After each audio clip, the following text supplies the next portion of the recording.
my frustration, I've said that like 10 times, but we take into account, or we have this perspective that the U.S. is this egregious offender on the emissions front, and then we just let China and India do their thing, and we're like, oh, it's just China and India. Do you envision the carbon markets going much more international to help, let's call it not necessarily China, but other higher emitting friendly countries to deal with their emissions management? I think we'll see a lot of change in the carbon market over the next, say, 20 years. Well, I think one thing's going to be, in a way, thinking about ecological assets in classes.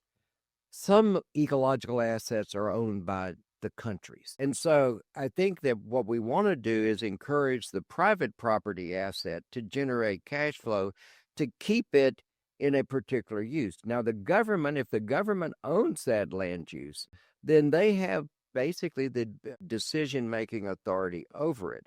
And so if the government wants to have a policy of a particular type, they have the resources they can dedicate to those policies.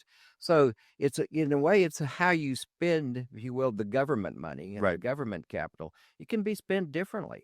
And there are emissions that are government emissions that need to be offset as well. And so I would like to see the government take care of its emissions with the management of its own property.